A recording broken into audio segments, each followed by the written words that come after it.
राधे राधे।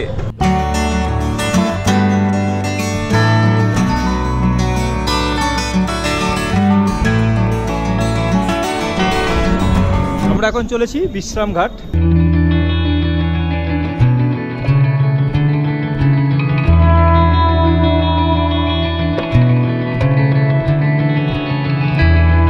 মথুরার এটা একটা বিশাল আকর্ষণ।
আমরা চলে এসেছি বিশ্রামঘাট।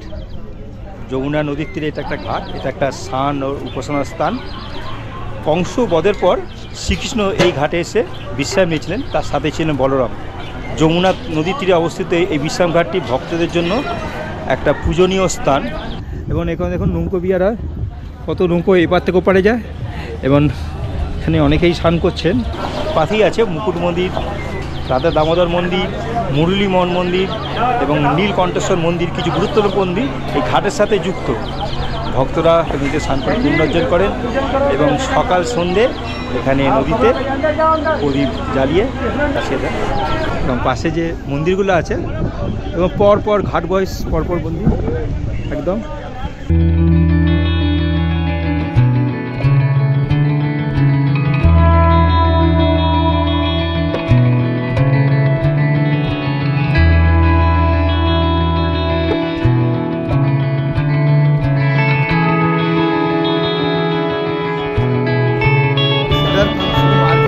विश्राम किया, तब से घाट का नाम विश्राम घाट बोलते हैं। यहीं से बाहर होके भगवान गोकुल गए। बारिकपुर साइड गोकुल गांव है जहां भगवान का लालन पालन हुआ। यही बहन भैया का स्नान होता है जो भैया दूज मनाती है। कहते हैं जो बहन भाई जमदुतिया नहाए और यम के लोग कभी नहीं गए। लाखों बहन भाई दूज पे हाथ पकड़ के नहाते हैं। उस पार का नाम है घृतवन। अच्छा, इधर भगवान गाय चराने आते थे। सामने दुर्वासा मुनि का आश्रम है, जो क्रोध ऋषि थे कि नहीं, उनका आश्रम है। माघ महीने 1 महीने का यहाँ मेला लगता है। अच्छा, देखो विश्रामघाट मंदिर।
দ্বারকাধীশ মন্দিরে প্রবেশ করছি।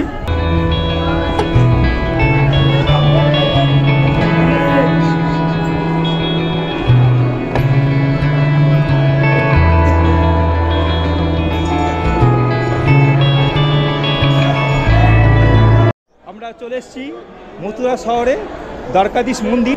এটা সবথেকে প্রাচীনতম বৃহত্তম হিন্দু মন্দিরের মধ্যে একটা, এবং এই মন্দিরটি স্থাপিত করেন 1814 সালে সেট গোকুলদাস পারিক এখানে ভগবান শ্রীকৃষ্ণ দ্বারকাধীশ রূপে এবং তার প্রতিরূপ দেবী রাধার সাথে রাধারানী রূপে এখানে পূজিত হন।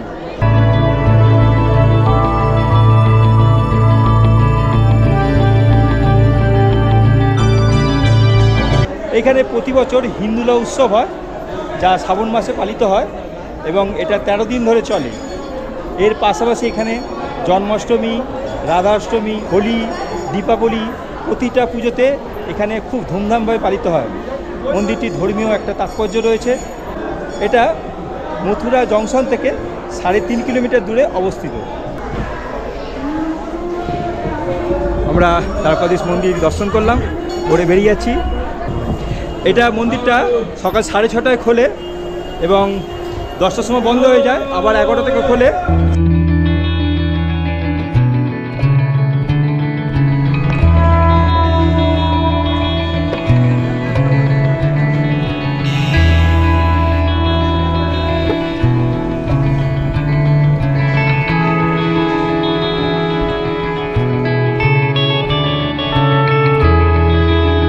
চলুন এবার আমরা যাই প্রেম মন্দির, যা বৃন্দাবনের মূল আকর্ষণ। রাধাকৃষ্ণ এবং রাম সীতার উদ্দেশ্যে নিবেদিত এই মন্দির 14 জানুয়ারি 2001 সালে হাজার হাজার ভক্তের উপস্থিতিতে পঞ্চম জগৎগুরু কৃপালু মহারাজজি এই মন্দিরের ভিত্তিপ্রস্তর স্থাপন করেছিলেন। 1000 শ্রমিক 12 বছর ধরে মন্দিরের কাজ সম্পূর্ণ করেন।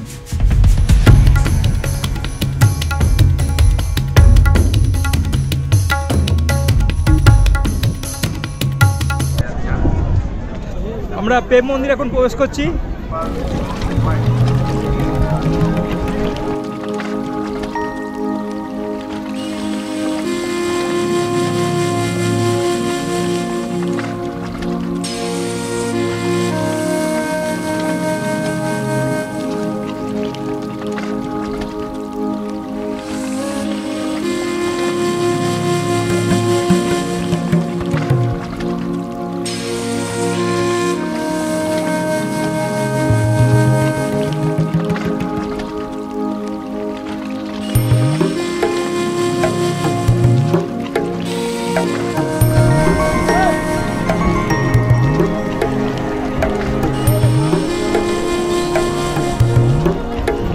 যারা প্রেম মন্দির দর্শন আসবেন তাদের বলবো প্রেম মন্দির সকালে একবার দর্শন করবেন, মানে রাত্রিবেলা একবার দর্শন করবেন, কারণ রাতের লাইটিং কাজটা অসাধারণ।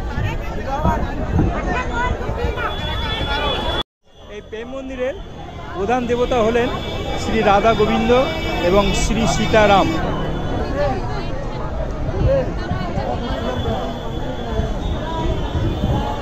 পুরো প্রেম মন্দিরটি 55 একর জায়গা জুড়ে বিস্তৃত এবং ভেতরে ফুলের বাগান, ফোয়ারা এবং মন্দির কমপ্লেক্স খুব সুন্দরভাবে সজ্জিত। প্রেম মন্দিরের প্রতিষ্ঠাতা হলেন শ্রী কৃপালুজি মহারাজ এবং এই মন্দিরটা তৈরি করতে প্রায় 12 বছর সময় লেগেছিল।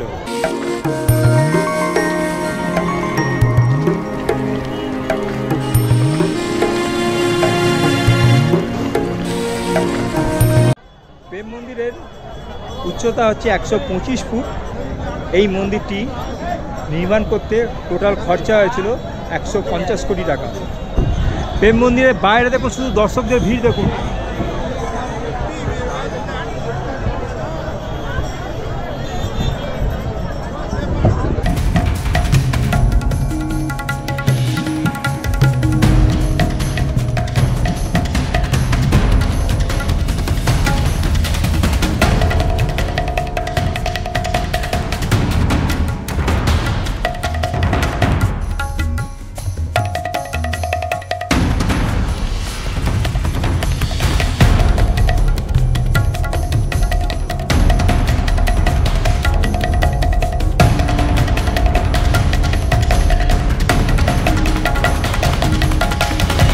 আমাদের ঘোরার সাথে সাথে খাবারও চলছে। তো আমরা প্রেম মন্দিরের উল্টো দিকে যে হোটেলটা আছি তার পাশেই সব খাবারের দোকান, এবং সব খাবারের দোকানগুলো সব নামগুলো ভগবানের দিয়ে মাকে বিহারি ভোজনালয়। তো আমাদের সকাল সকাল ব্রেকফাস্ট, পাওভাজি, আলু পরোটা, ছোলা বাটারে,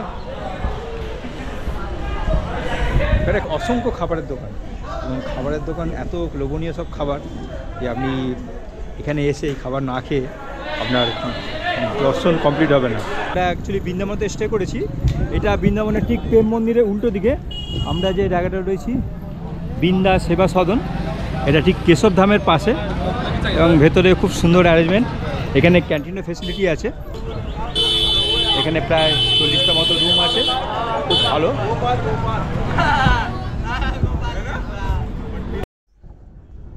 আমরা বৃন্দা সেবা সদন প্রবেশ করছি।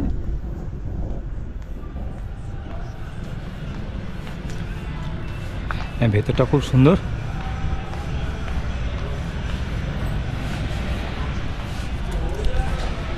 এখানে আপনারা যদি মনে করেন যে এখানে থাকতে পারেন, কারণ প্রেম মন্দিরটা এমন একটা জায়গা যেটা আপনি সকালে একরকম দেখবেন আর রাত্রিবেলা একরকম দেবেন, তো আপনি এখানে স্টে করে তেমন ঘুরতে পারেন।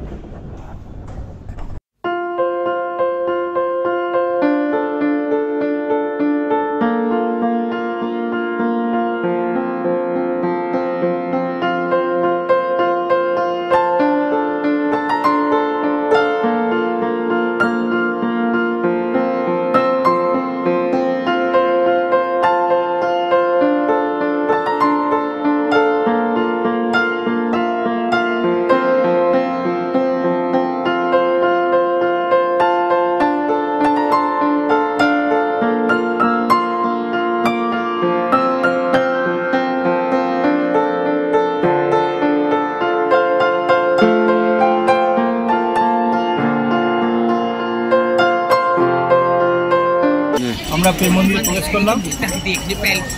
তো সকালের প্রেম মন্দিরে একবার দর্শন করবেন এবং বিকালে যে লাইটিংটা থাকে খুব সুন্দর লাগে। তো আমরা এই প্রেম মন্দিরটা দুবার একবার দেখবেন আমরা প্রেম মন্দির এত ভালো লাগে। বৃন্দাবনের মূল আকর্ষণ হচ্ছে প্রেম মন্দির। প্রেম মন্দিরের ভেতরে এরকম 4টি জায়গা রয়েছে যা শ্রীকৃষ্ণের 4টি লীলা, কৃষ্ণলীলা, রাসলীলা, গোবর্ধন লীলা এবং কানিয়ালা লীলার জীবন চরিত্র প্রকাশ করে। দেখুন কি বিশাল জায়গা জুড়ে এক একটা লীলা দেখানো হয়েছে।